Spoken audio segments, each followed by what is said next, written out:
Isang ma-beauty na araw sa inyo mga kamangha. Umpisahan natin ang ating araw sa isang kamangha-manghang balita.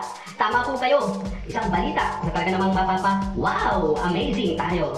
Kagabi nga, March 24, 2021, ginanap ang Miss Grand International National Costume Competition. At isa nga sa mga inaabangan ay ang ating pambato na si Samantha May Bernardo na tubong Palawan. Tara na, ating panoorin at mamangha sa performance ng ating pambato. Go Philippines! Woo!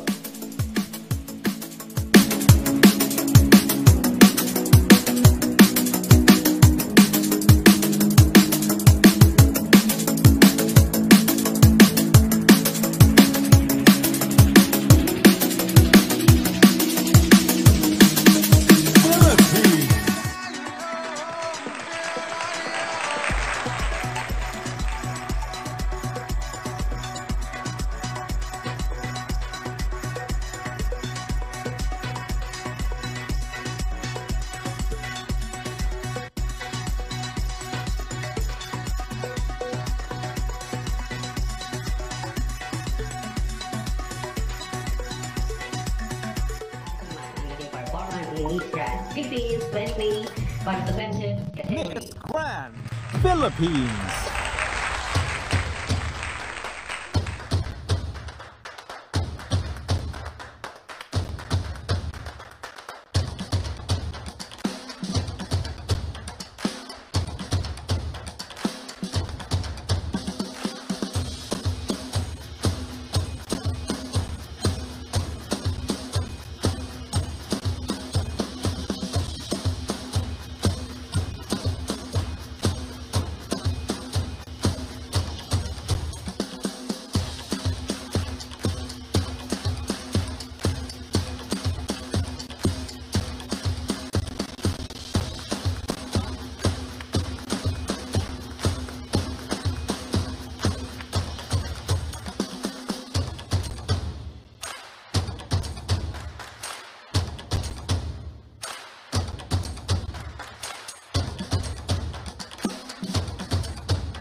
Sa mga kamangha impormasyon.